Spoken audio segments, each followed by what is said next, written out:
इससे पहले हमने रेजिन हार्डनर क्ले ली, दोनों को आधे आधे हिस्से में मिलाया और एक स्क्वायर बेस बनाने के लिए एक कार्डबोर्ड का पीस लिया स्क्वायर, उस पर ग्लू लगाकर हमने ये क्ले अरेंज की और बेस बन गया।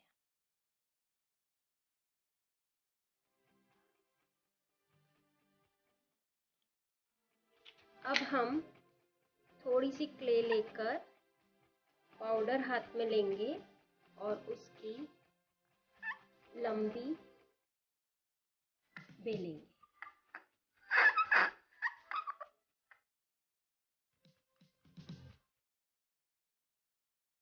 सब तरफ से बिल्कुल बराबर होना चाहिए।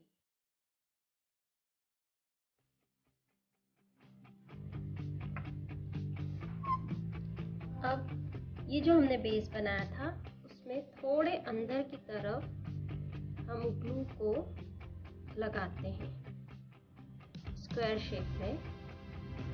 स्क्वायर या रेक्टेंगल जो भी आपको शेप लेना है, फिर इसे मैं कट करते जाऊंगी कटर की सहायता से और इस पर अरेंज कर देंगे।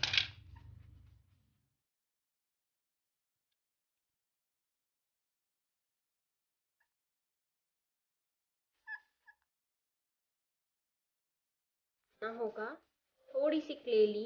अब मैं ये टूथपिक या माचिस की तीली के आगे वाला पोर्शन निकाल कर इसको बीच में रखकर और इसके आसपास हमें क्ले लगानी है। साइज सभी का बराबर लेना है। ये देखिए, अब इसे मैं लंबा कर लूंगी। ये इस तरह से एक पिलर तैयार हो गया। हमें 4 पिलर्स बनाने हैं। यदि आप इसका शेप रेक्टेंगल या स्क्वायर ले रहे हैं तो 4 पिलर चाहिए। यदि आप हेक्सागोनल शेप भी ले सकते हैं तो फिर 6 पिलर्स लगेंगे। इस तरह से बीच में टूथपिक या माचिस की तीली डालते हुए मैंने 4 बराबर साइज के 4 पिलर्स बना लिए। अब इन 4 पिलर्स को हम इन पर खड़ा करेंगे। हम कॉर्नर्स पर ग्लू लगाएंगे। ये सूखने में थोड़ा टाइम लगता है, लेकिन सूखने के बाद बिल्कुल सीमेंट की तरह पक्के हो जाएंगे। ये इस तरह आपको अरेंज करना है।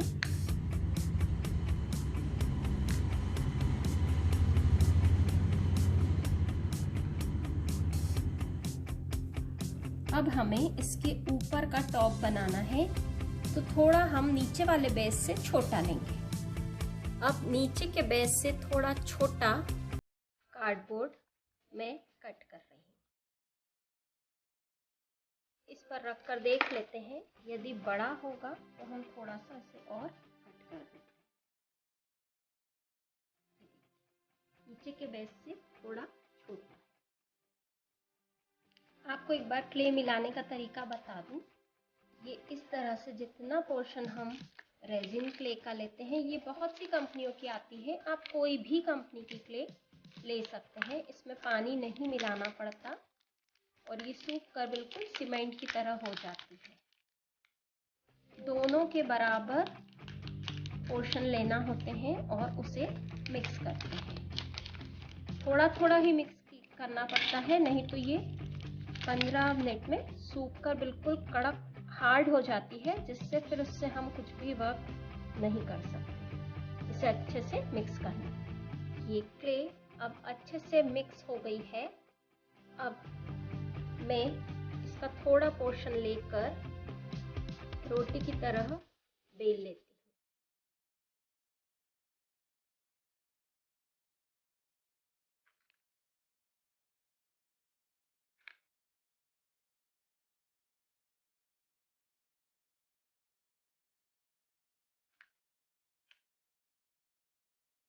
इसे हम पतला बेल लेंगे। अब इस कार्डबोर्ड पर ग्लू लगाकर इसे हम इस रोटी पर रख देते हैं। जो भी एक्स्ट्रा पोर्शन है उसे कट कर देंगे।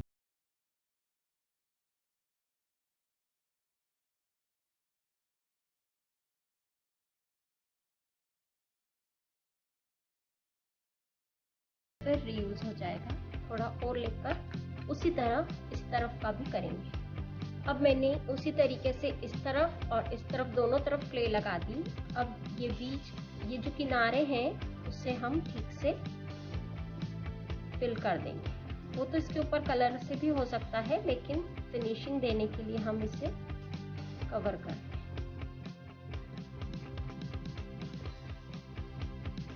जहाँ क्ले थोड़ी कम लगे हम ग्लू की सहायता से क्ले और लगा सकते हैं।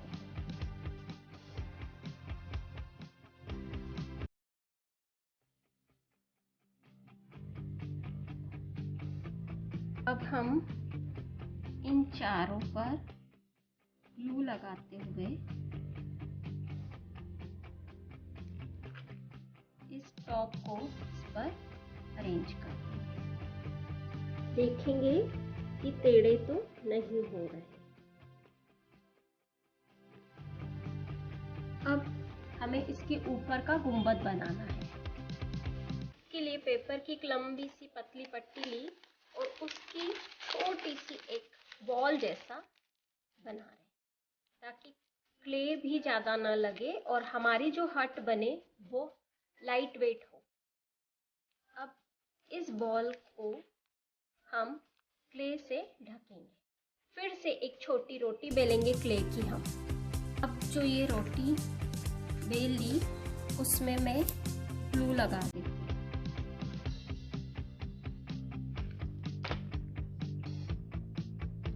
अब इस पर ये बॉल का जो खुला हिस्सा है वो हम ऊपर की तरफ रखेंगे, क्योंकि वो पतला रहेगा और नीचे का गोल है। हम पूरा इस रोटी से इसे कवर करेंगे।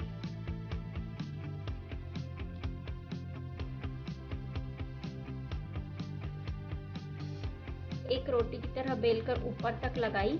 पहले हमने नीचे से एक रोटी बेलकर ऊपर की तरफ लगाई थी। अब उसके जॉइंट्स ना दिखें इसलिए ऊपर से एक रोटी को नीचे की तरफ लगाया।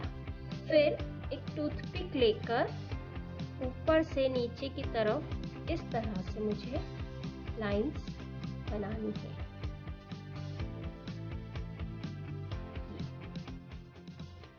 सिर्फ टूथपिक से हल्का सा प्रेशर देंगे तो ये लाइंस आसानी से बन जाती है।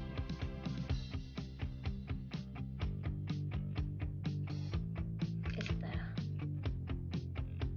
अब हम इसे यहाँ प्लेस करेंगे सेंटर में ग्लू की सहायता से। हर बार ग्लू का यूज करना ही है। मैं फैब्रिक ग्लू यूज कर रही हूँ ताकि इसमें पानी भी लगे तो ये ना निकले।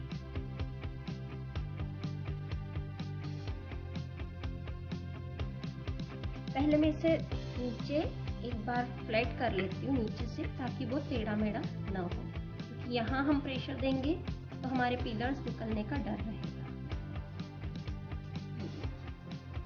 ये अच्छे से प्लेस हो जाएगा। अब मैं एक छोटा सा रोल बना रही हूँ। अब मैंने थोड़ी सी क्ले लेकर एक रोल बनाना है। उस रोल को यहाँ गोलाई में लगाएंगे।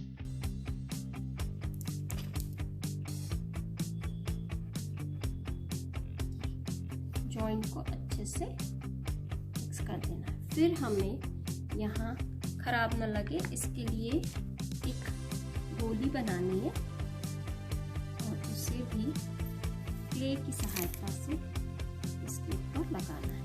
अब इस गोली को हम थोड़ा सा यहाँ से इस तरह नुकीला करके यहाँ प्लेस देखिए, ये एक हट बनकर तैयार हो गई है। अब जब यह सूख जाएगी तब हम इस पर कलर कर देंगे। नेक्स्ट वीडियो आपको पोस्ट करूँगी।